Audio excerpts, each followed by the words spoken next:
You know that feeling when rejection hits you? It's like the world stops spinning. But what if I told you this pain is actually your greatest opportunity? Rejection isn't your enemy. It's your wake-up call. It's God saying, I've got something better for you.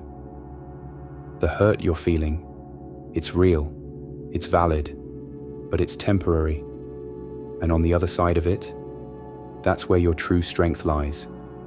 That's where you become unstoppable. This pain you're going through right now, it's not the end.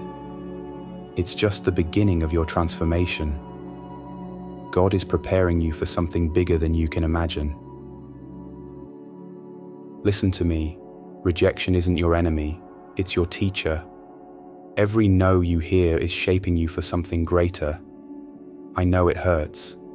I know it feels like your world is crumbling. But let me tell you something. God's using rejection to mold you, to prepare you for your true purpose. Think about it.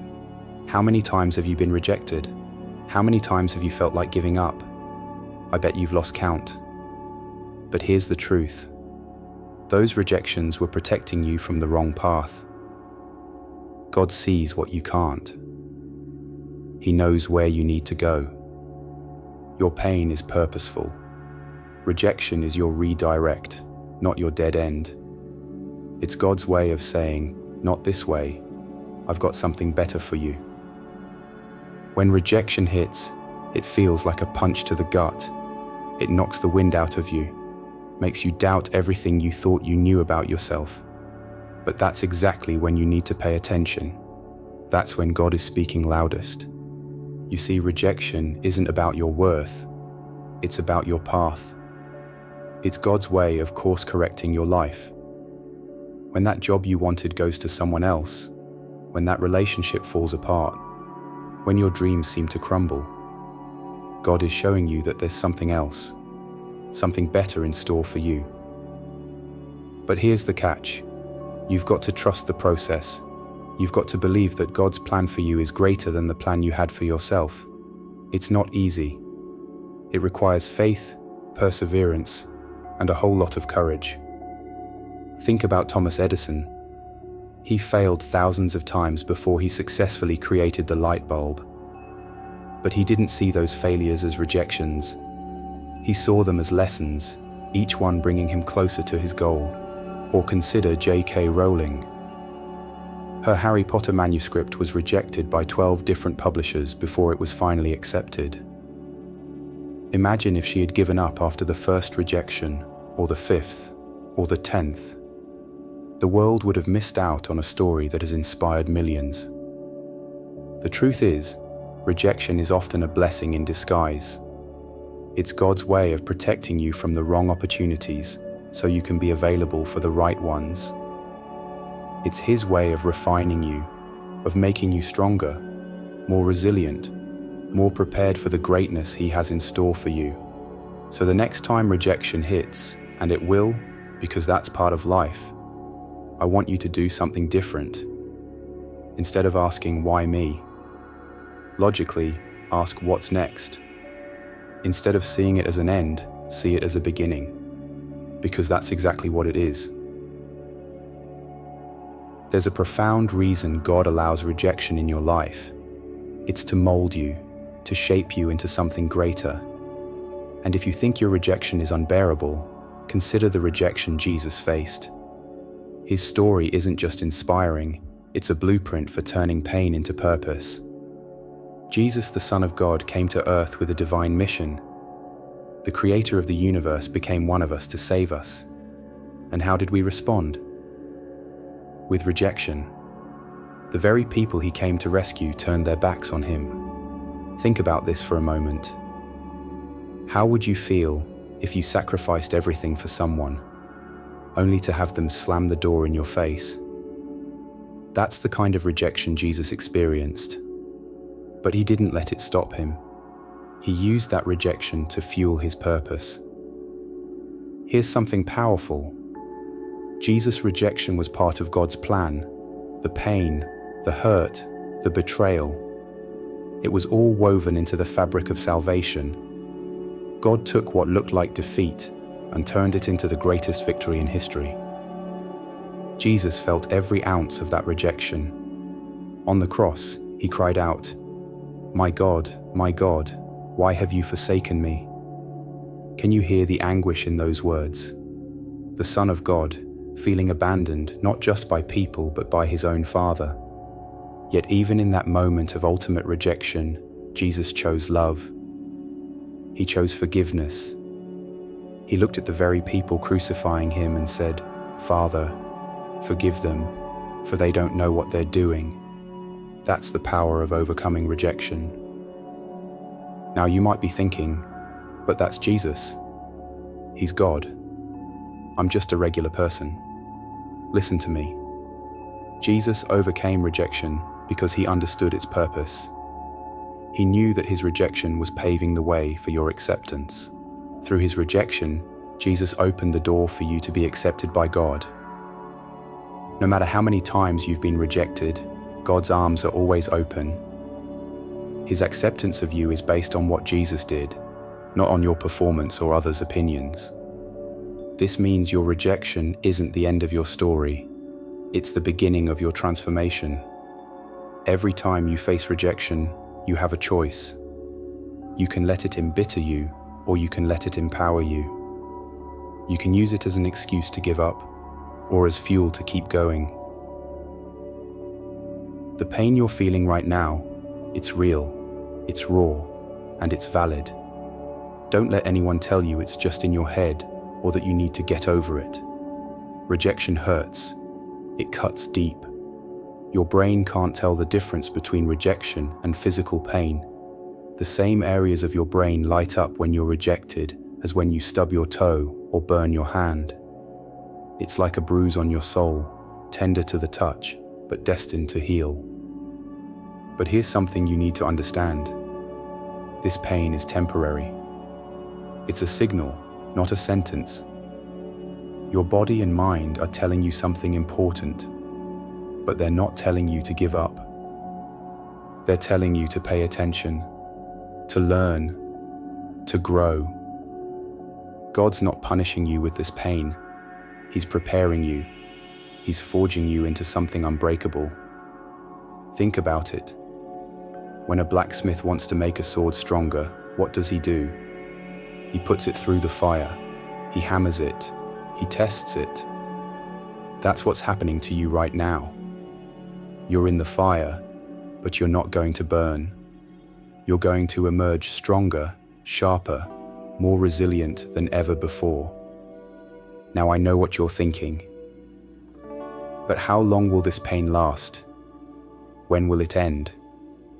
The truth is, I can't give you an exact timeline. But I can tell you this. The pain of rejection is temporary if you allow it to be. If you face it head on, if you process it fully, you'll come out the other side faster and stronger. Sometimes, when we're rejected, we might not even show it on the outside. We might become numb, indifferent to others' pain. It's what some call ego shock. But don't let that fool you. Just because you can't see the wound doesn't mean it's not there. And just because you can't feel the pain doesn't mean you're healed. The key is to accept the reality of your emotional pain. Don't run from it. Don't try to numb it.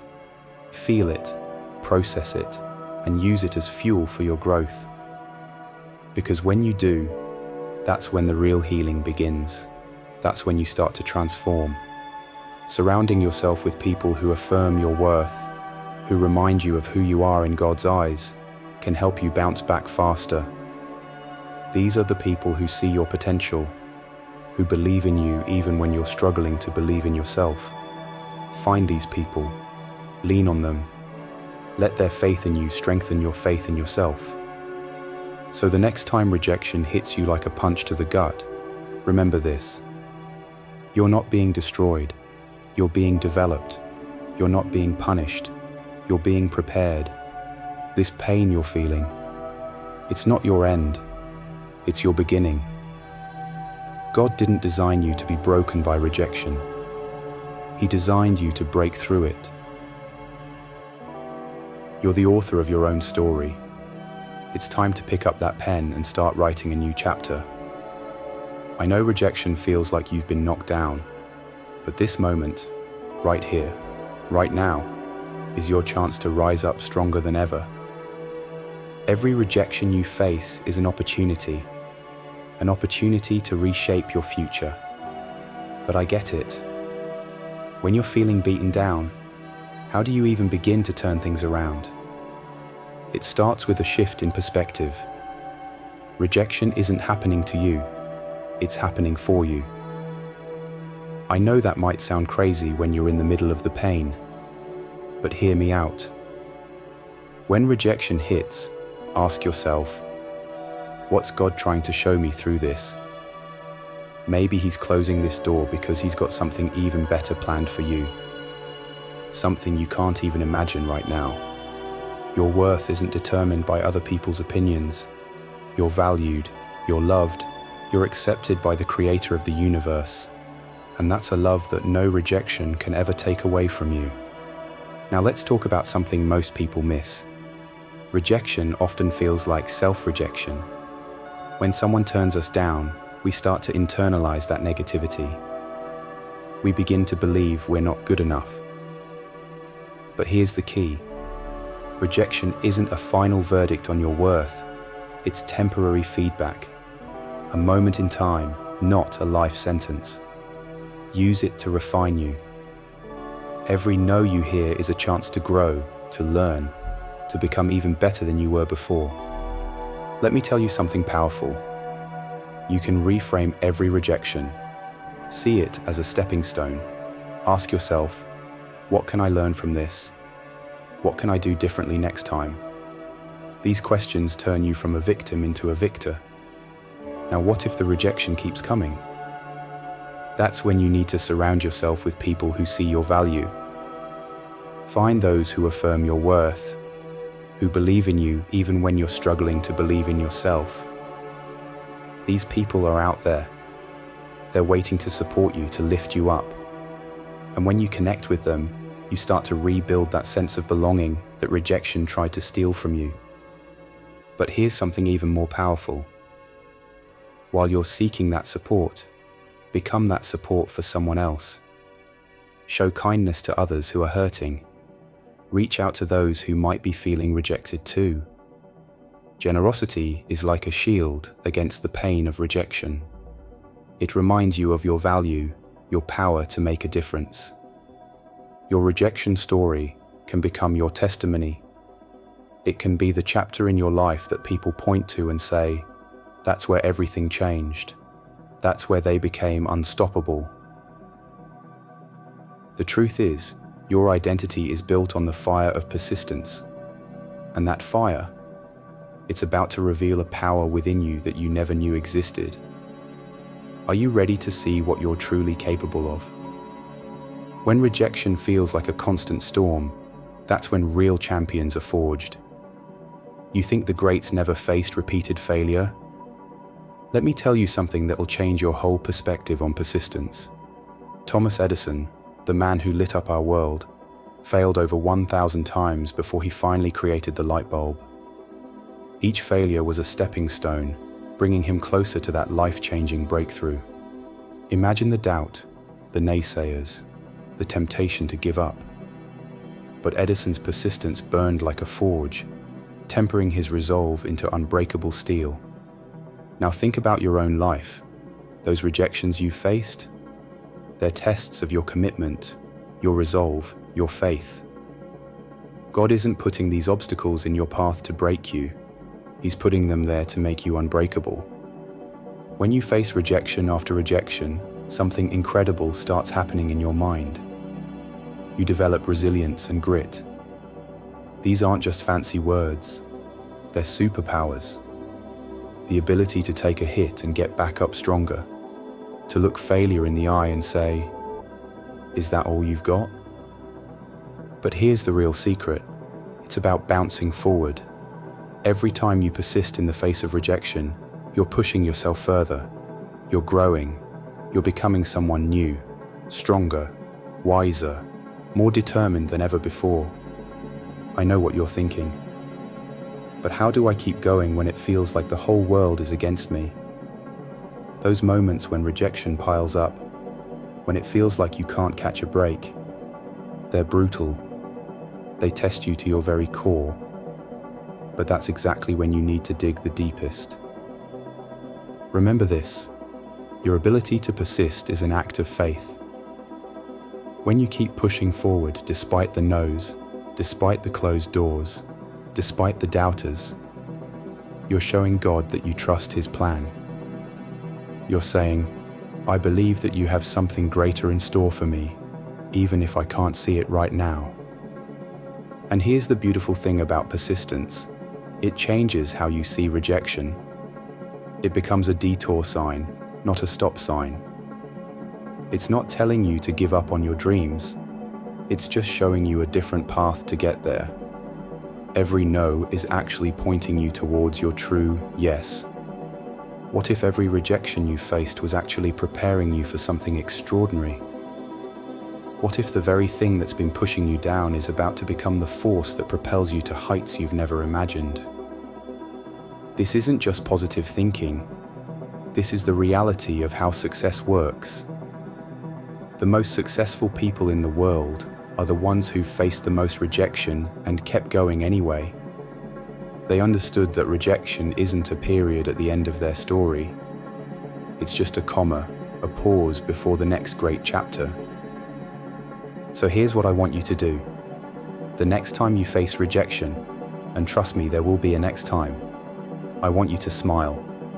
Because that rejection isn't your enemy, it's your trainer.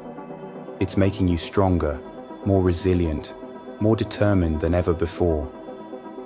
Rejection isn't your final chapter. It's the plot twist that leads to your greatest triumph. You're not defined by who turns you away, but by how you rise after the fall. Remember this. The question isn't, will I experience rejection? The question is, how will I respond to rejection? That's your power right there. You're called for a purpose bigger than any rejection you'll face. So go out there, face your fears, and turn every no into fuel for your journey.